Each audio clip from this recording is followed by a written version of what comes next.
Os meus amigos do Quarteto Arautos do Rei, para trazer para você, apresentar para você o programa A Voz da Profecia, que a gente faz sempre, todas as semanas aqui na TV Novo Tempo, com muito prazer, com muita alegria. Nós nos sentimos honrados pelo privilégio de compartilhar com você a palavra de Deus, seja cantando, seja pregando. Que bom! Deus seja louvado por tudo isso e muito obrigado pelo prazer que você nos dá da sua audiência e da sua companhia.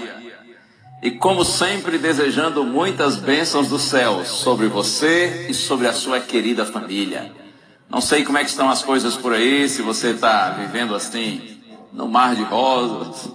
De vez em quando as coisas ficam tão boas, não é? Dá tudo certinho, a gente está sem dívidas, a gente está prosperando financeiramente, materialmente. Todo mundo em casa com saúde, os relacionamentos tranquilos, cheios de harmonia, de bondade, de compreensão. Enfim, tem hora que fica tudo muito legal. Parece até que a gente já está vivendo uma antecipação do céu. Mas tem hora que a coisa fica feia, não é? Se fica. Isso acontece com você, acontece comigo, com todos nós que vivemos nesse mundo de pecado, nesse mundo difícil. E talvez você esteja vivendo exatamente esse instante, esse momento aí na sua vida. Eu estava há pouco conversando com uma pessoa que me falava do seu sofrimento e me disse: pastor, as coisas estão tão complicadas para mim, vem um problema atrás do outro, eu não sei mais como fazer, não tenho forças. E é claro que eu disse para essa pessoa querida, eu digo para você agora: busque forças em Deus, porque nosso Deus é maravilhoso. Ele nunca abandona os seus filhinhos. Ele está sempre disposto a nos ajudar a erguer nossa cabeça, erguer as nossas mãos e nos fortalecer. Busque forças em Deus, acredite. No meio das tormentas, lutas e tristezas da vida, nosso Senhor está conosco, mesmo que nós não consigamos vê-lo ou ouvi-lo, mas a sua presença é real. E o poder de Deus também se manifesta na vida de todos aqueles que o buscam com sinceridade, que permanecem na presença dEle, que não desistem do Senhor mesmo quando não entendem, porque passam por tantas lutas e sofrimentos. Confie no Senhor. Lembra das palavras de Davi no Salmo 23? Ainda que eu ande pelo vale da sombra e da morte, não temerei, porque tu estás comigo. O Senhor está com você, confie nele. Ele pode, inclusive, transformar a sua tristeza em alegria, esse mal em bem. Deus pode fazer com que essa crise se torne uma oportunidade para você amadurecer, crescer, aprender e se tornar uma pessoa melhor. Uma pessoa do bem, mais útil para ajudar e abençoar outras pessoas. Por isso, confie sempre no Senhor. E eu tenho aqui um presente mesmo. Você tem que chorar, chora. Tem hora que é inevitável, não é? Tem hora que a gente tem que chorar mesmo. E, aliás, a gente já nasce chorando. Quem não chora quando nasce, tem problema. Ô mundo, hein? Que situação. O pecado nos levou a essa condição. Mas nosso coração encontra conforto e segurança quando nós aprendemos que, quando choramos no colo de Jesus, quando choramos pertinho de Cristo, Ele transforma nossas lágrimas em amadurecimento, em crescimento, em aprendizagem. Deus é capaz de fazer com que nossas lágrimas reguem a nossa sabedoria. Deus seja louvado por isso. Quando tiver que chorar, quando chegar a hora de chorar, chore. Não precisa segurar não, até porque o choro faz bem no sentido de nos desestressar um pouco, nos aliviar. Mas aprenda a chorar no lugar certo, chore pertinho de Jesus. E você vai ver que tudo contribuirá para o seu bem. E aí, você já pediu a revista? Esse é o seu programa, A Voz da Profecia. Uma alegria, sempre prazer estar aqui com você na TV Novo Tempo e compartilhar a mensagem de Deus.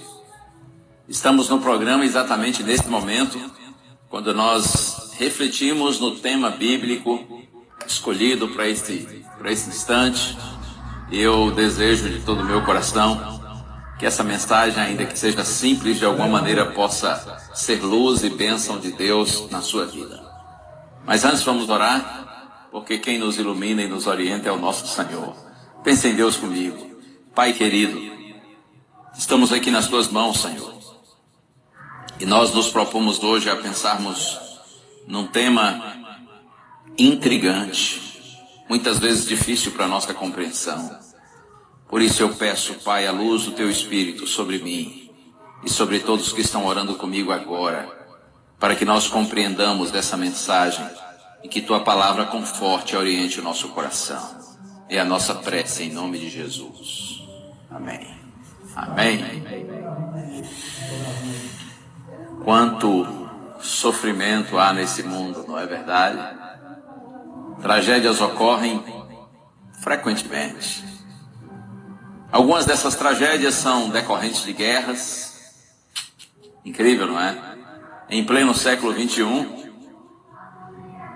as guerras continuam acontecendo como ocorriam no passado. Só que agora matando mais gente ainda, porque o ser humano cada vez vai usando o seu conhecimento, sua capacidade, seu desenvolvimento intelectual e tecnológico para matar mais gente de uma só vez. Quantas tragédias em decorrência de terrorismo, violência, por conta da ganância humana.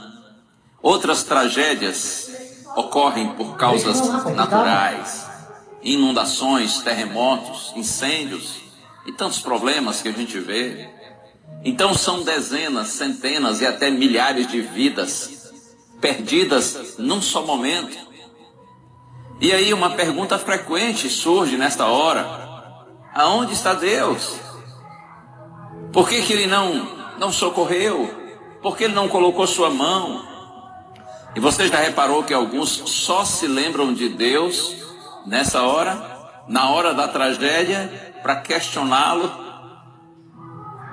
para perguntar, afinal, onde o Senhor está? Alguns dizem assim: Deus não é amor, e Ele também não tem todo o poder. Vocês cristãos não dizem que Deus é onipotente? Não dizem que Ele sabe antecipadamente todas as coisas, ou seja, que Ele é onisciente? Também não dizem que Ele está em todo lugar, ao mesmo tempo Ele é onipresente? Ora, se Deus é assim tão poderoso, sabe todas as coisas, está em todos os lugares ao mesmo tempo, por que Ele não se antecipa a essas tragédias e as impede? A Bíblia não diz que Deus é refúgio e fortaleza, socorro bem presente na tribulação? Não está escrito também nos Salmos que o anjo do Senhor se acampa ao redor daqueles que o temem e os livra? Quantos fiéis de Deus, pessoas que creem em Deus, morrem nessas tragédias? Sejam tragédias provocadas pelo homem ou por causas naturais, quantos morrem? Por que Deus não os livra do mal, conforme está escrito na Bíblia? Veja, se você não tem assim um real conhecimento da revelação, da palavra de Deus, se você não conhece a história do grande conflito entre o bem e o mal, desse conflito cósmico que acontece há séculos, facilmente você será levado a descrer em Deus e a questionar a sua existência, ou pelo menos pensar que Ele não se importa conosco. Nessa hora, muitos se afastam, viram as costas e atribuem a Deus toda a culpa do sofrimento humano. Eles se revoltam contra Deus, ou em alguns casos eles passam a ver Deus como um ser limitado, que não tem todos os poderes que a gente diz que Ele tem, não tem todos os atributos que os cristãos afirmam que Ele possui.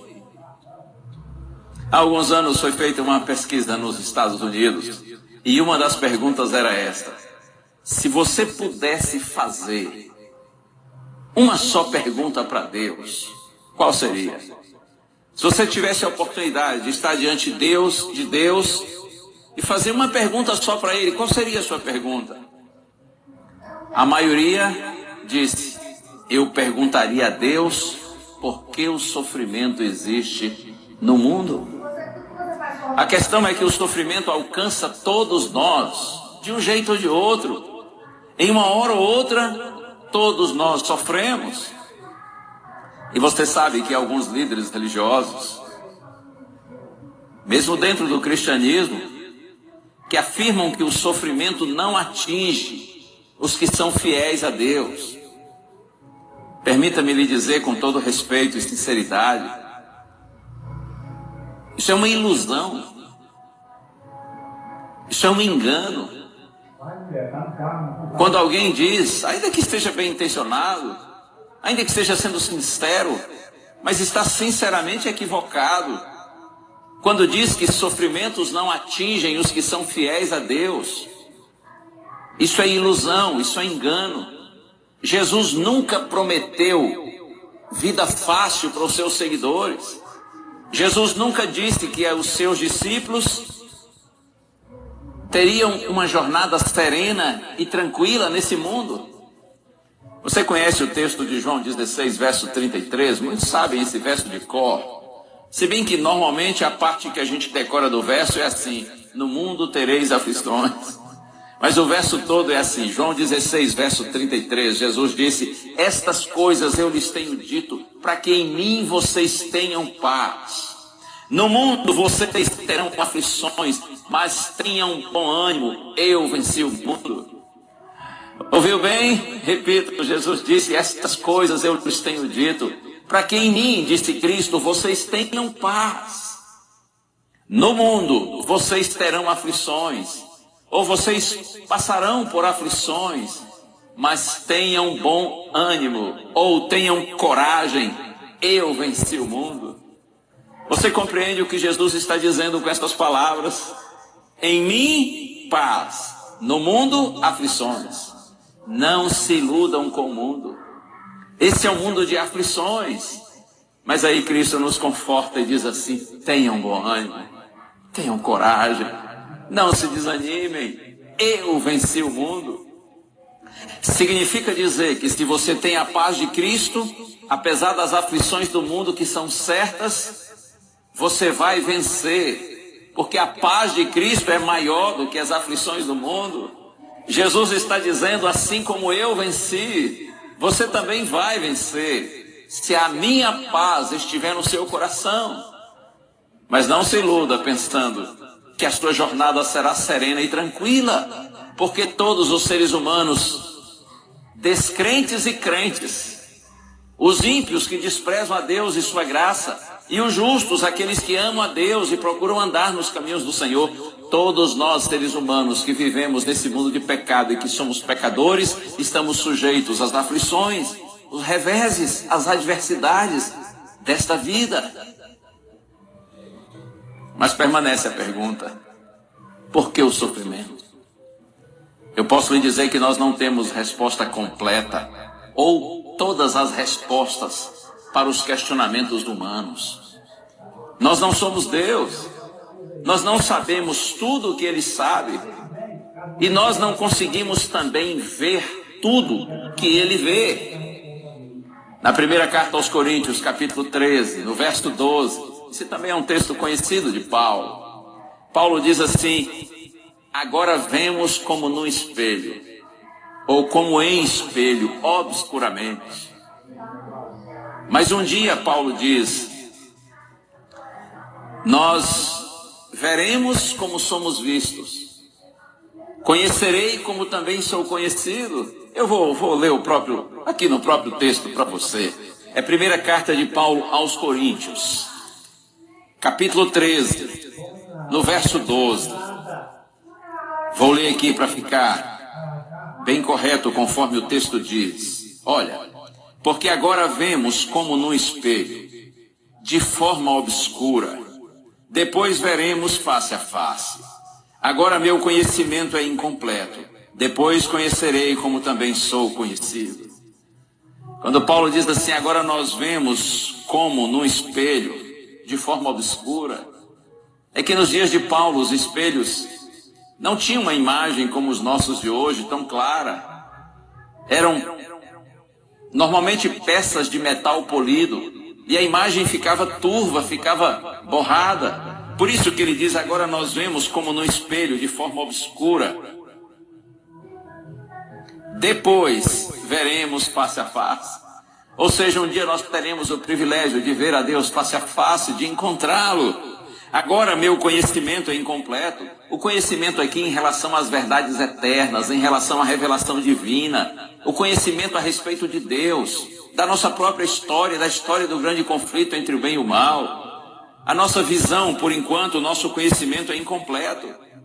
Depois conhecerei, diz Paulo, como também sou conhecido. É claro que o que nós sabemos hoje, fruto da revelação do Senhor, é suficiente para nos alegrarmos e andarmos com segurança no caminho de Deus, mas como eu disse, nossa visão ainda é limitada. Nós não temos toda a compreensão, todas as respostas para tudo o que vivemos aqui. Hoje vivemos numa perspectiva finita. Nós não vemos com clareza, nós temos uma compreensão limitada, mas como eu disse, graças a Deus, suficiente para nos alegrarmos no Senhor. Eu poderia ilustrar de uma forma bem simples. Imagine, por exemplo, que você está viajando de carro, você está dirigindo, ou mesmo que você esteja ali de carona, está tudo certo. O fato é que você está na estrada, está viajando de carro. E está tudo bem, até que de repente o tempo muda. O céu começa a ficar escuro, nuvens negras e pesadas. E aí desaba um temporal. Sabe aquela chuva torrencial que o limpador lá de para-brisas, mesmo que você coloque na velocidade máxima, ele não dá conta de limpar de tanta chuva e de tanta água que está caindo sobre você, sobre o seu carro. É muito ruim quando acontece isso. A gente se sente inseguro, nós ficamos com medo, nossa visão fica bastante reduzida, a visibilidade, não é? Aí imagine que quando você está ali se esforçando para permanecer na estrada, desesperado com todo aquele temporal, com receio de bater em alguém que está à sua frente, ou com receio de bater, de que alguém venha atrás de você, bata no seu carro, de repente você vê umas luzes vermelhas assim, e você percebe que são, é claro, as lanternas de um carro, mas não é um carro simplesmente, é um caminhão, uma carreta, luzes bem grandes, altas, e você pensa, ok, então eu estou atrás aqui de uma carreta, tá ótimo. Aí você mantém uma distância segura e vai dirigindo ali, conduzindo o seu carro, com base na luz que você está vendo à sua frente. Assim você sabe que não vai sair da estrada. Você vai acompanhando ali a luz vermelha da carreta que está à sua frente. Isso acalma um pouco, porque você sabe que está no caminho. Então você vai seguindo mesmo embaixo do temporal. Pensando no sentido espiritual é assim. De acordo com a Bíblia, nós estamos vivendo no mundo de trevas. Mas no meio dessa escuridão apavorante, aparece a revelação divina, a Santa Bíblia. Salmo 119, 105, lâmpada para os meus pés é a tua palavra e luz para os meus caminhos. Quando você estuda a Bíblia e compreende a revelação do Senhor, você entende quem você é, onde você está, para onde você está indo. Através da palavra do Senhor, você consegue permanecer na estrada certa. Você encontra o caminho, a estrada certa e permanece nela. Tem todas as respostas, está enxergando tudo? Não. Mas o suficiente para você permanecer na estrada. Agora imagine, de uma hora para outra a tempestade passa. O céu fica azulzinho de novo. O sol brilha.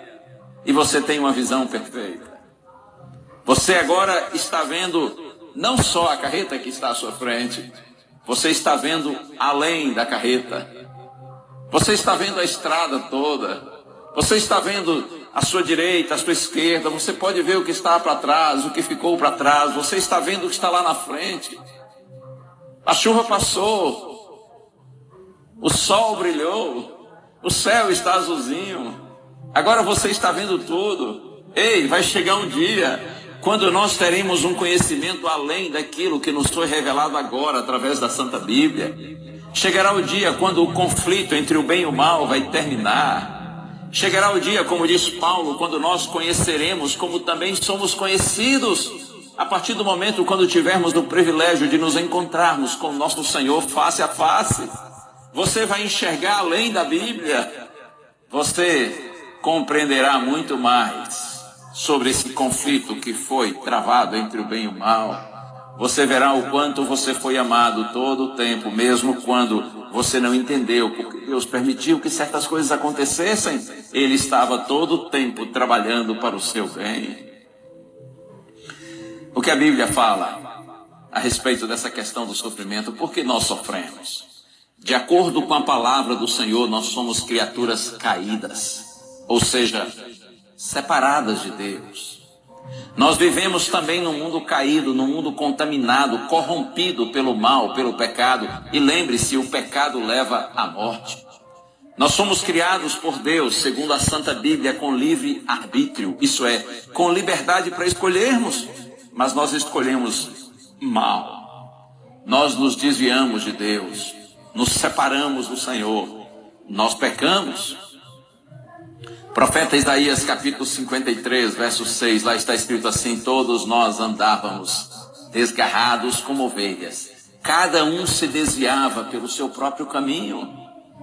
Romanos 3, 23, todos pecaram e carecem da glória de Deus.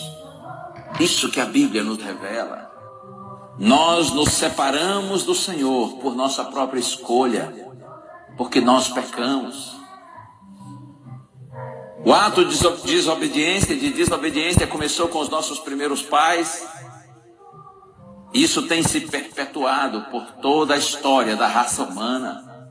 Todos nós já nascemos pecadores, tendenciosos para o pecado. E na medida que o tempo passa, além dessa tendência herdada para o pecado, nós vamos cultivando novas tendências. Agora, imagine. Você já pensou se mesmo com uma natureza tão ruim quanto a nossa, Deus nos livrasse de todo mal? Deus nos livrasse de todo sofrimento e de toda tristeza? O tempo todo, nós poderíamos fazer o que nós bem quiséssemos, de bom ou de ruim. E Ele, como um pai bonzinho, um pai super protetor, nos livrasse de todas as consequências dos nossos atos?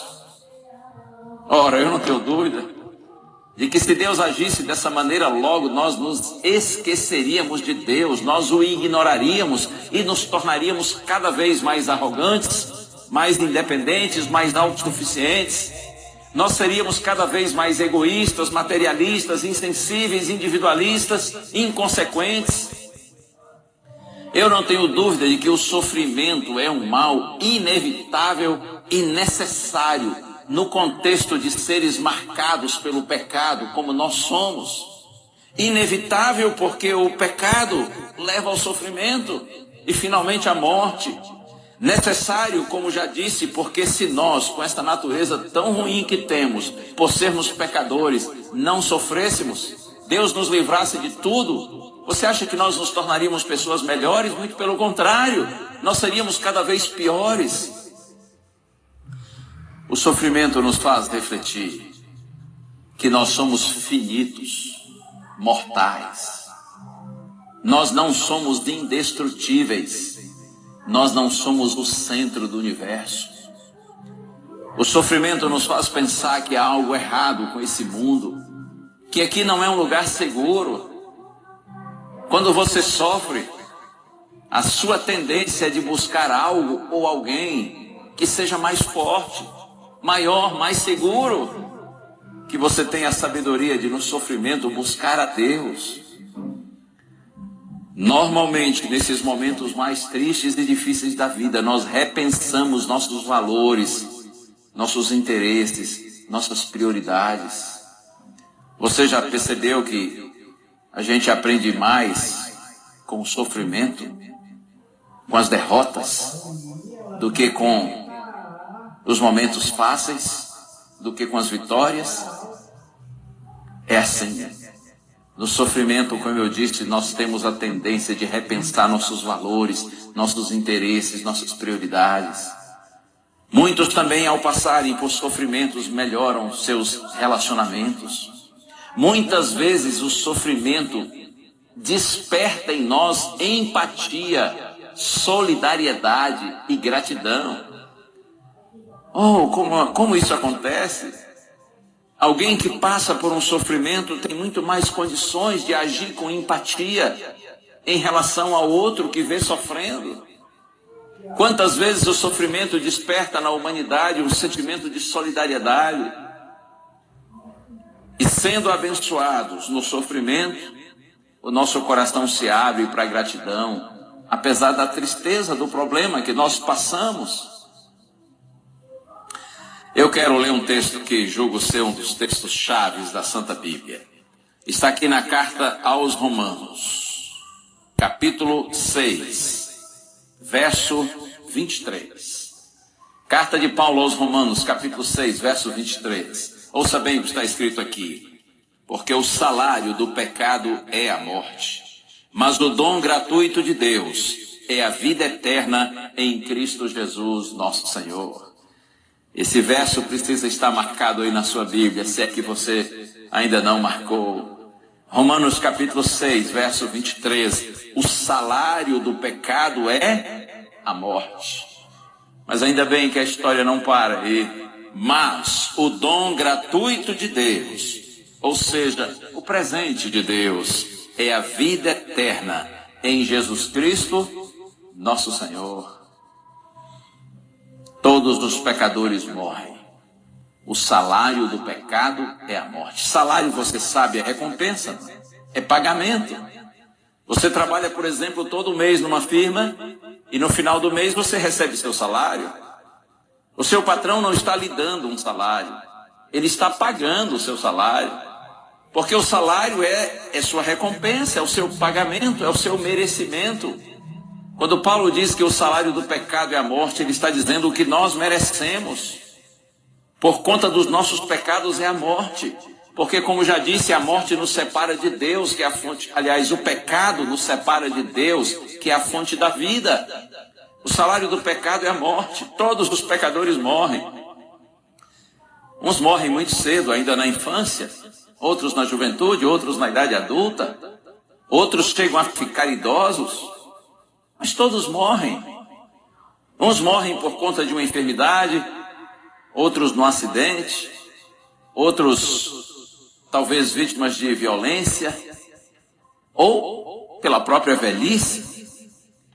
Nós não sabemos quando nós morreremos e como morreremos. Mas acredite, não é isso que mais importa. O que de fato importa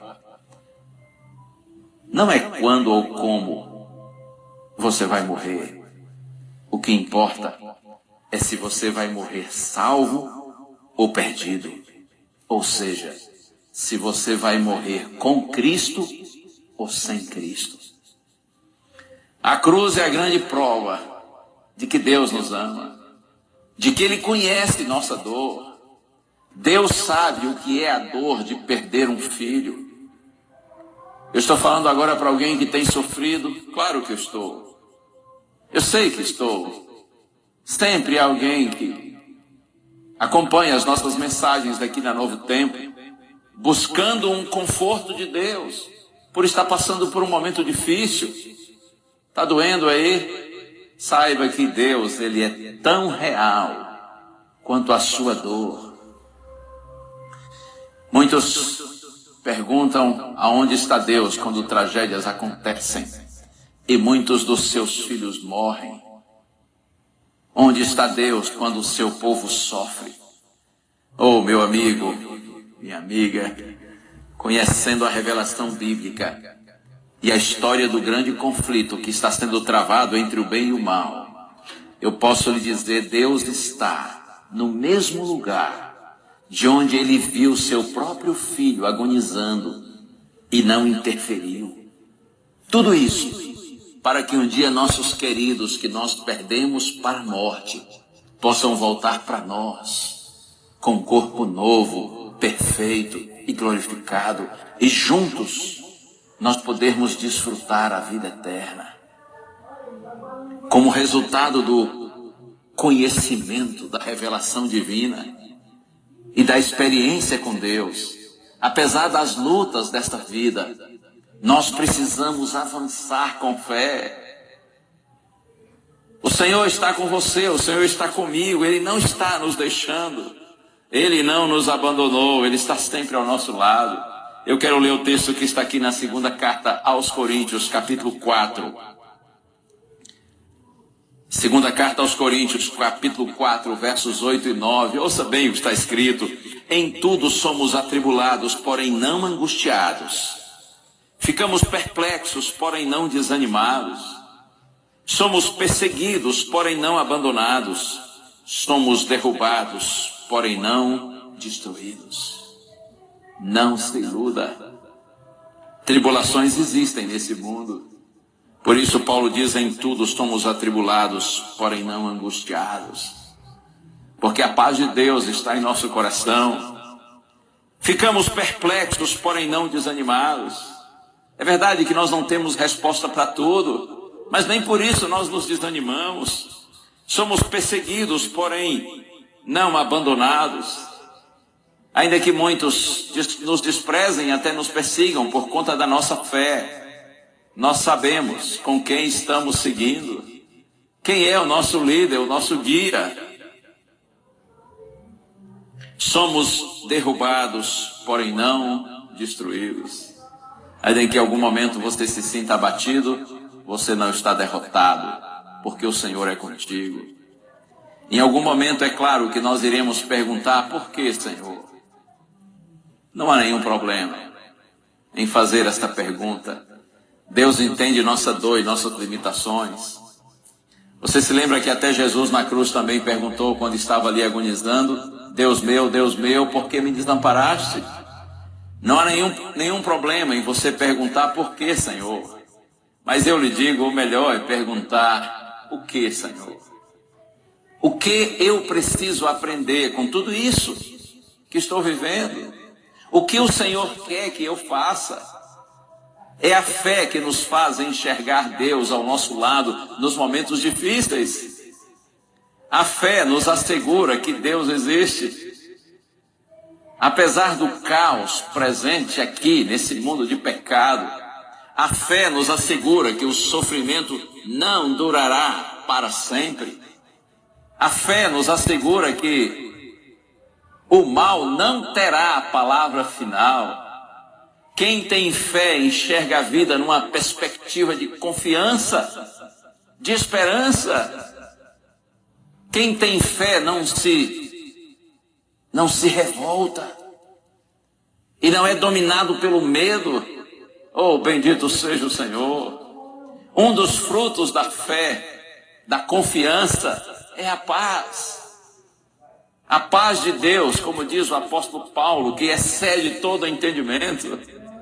No profeta Isaías capítulo 23, versos 26, verso 13, está escrito assim: Tu, Senhor, conservarás em perfeita paz aquele cujo propósito é firme, porque ele confia em ti.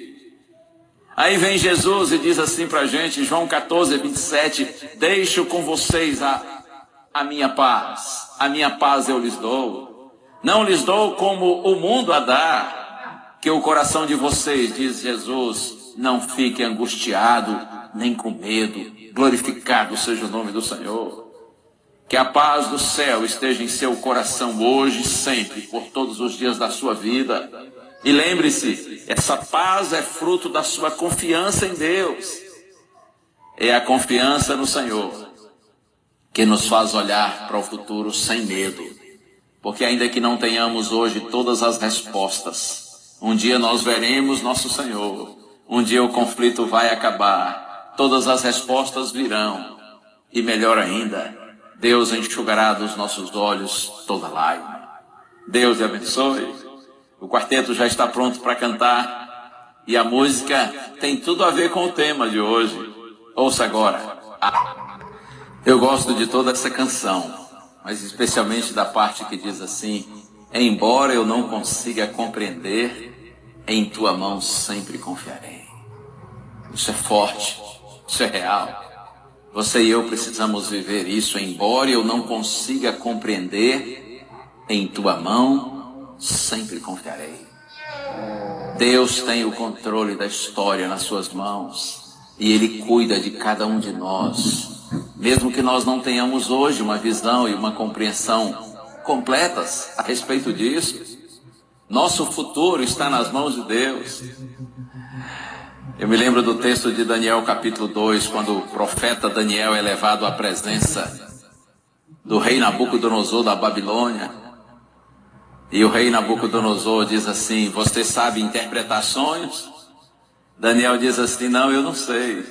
Mas há um Deus no céu que sabe todas as coisas. Há um Deus no céu. Guarde isso na sua mente, no seu coração.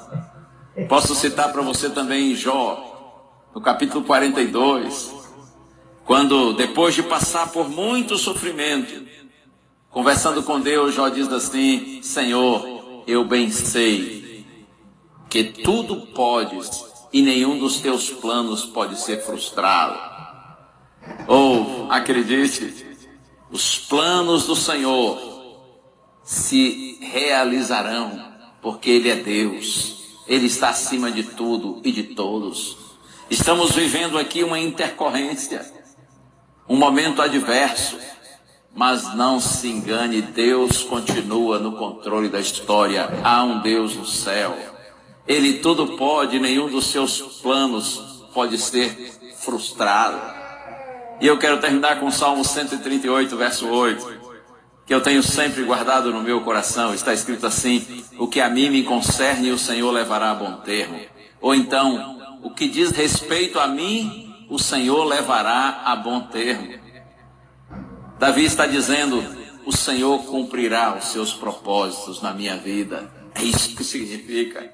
Deus está agindo. Ele não está indiferente à minha realidade. Seja nos momentos de alegria ou nos momentos de tristeza, Deus não está indiferente. Deus está vendo tudo o que acontece comigo. Os caminhos dos justos não estão escondidos para Deus, pelo contrário. O Senhor conhece o caminho dos justos. O Senhor sabe tudo o que você tem passado na sua vida, de alegria e de tristeza, de realização e de frustração. Deus vê os seus momentos de sorrisos, mas Ele também percebe as suas lágrimas. E Ele está cumprindo os seus propósitos na sua vida. E acredite, Deus quer muito mais do que Ele dar uma vida próspera, feliz e tranquila aqui neste mundo. Deus quer lhe dar a vida eterna. E se para chegar lá você tiver que passar por tristezas, por lágrimas e sofrimentos, você passará. Deus permitirá que você passe, porque Ele sabe que o que está por vir é infinitamente melhor do que o melhor que a gente pode desfrutar aqui. Deus lhe abençoe. Posso orar com você? Vamos juntos pensar em Deus. Pai querido, nessa hora eu quero te pedir, Senhor, especialmente por aqueles que participam dessa prece, com dor no coração, com tristeza, Senhor, porque estão passando por momentos difíceis e muitas vezes se perguntam por quê, Senhor. Ó Deus querido, conforta esses corações nessa hora, Senhor, e ajuda os teus filhinhos para que, mesmo não tendo respostas, que eles mantenham a confiança no Senhor e não se afastem de Ti. Que no meio da dor eles digam sempre: bendito seja o nome do Senhor. Eu os entrego, Senhor, nas Tuas mãos, porque sei que Tu és um Pai de amor. Em nome de Jesus. Amém. Confie no Senhor. Não desista dEle. Ele sabe todas as coisas. E lembre-se, Ele está conduzindo você para a vitória. Porém, uma vitória infinitamente maior e melhor do que você pode imaginar. E vamos para frente? Se o Senhor permitir, a gente se vê na próxima semana. Um abraço, um beijo no coração e lembre-se, a voz é nossa, mas a palavra é de Deus.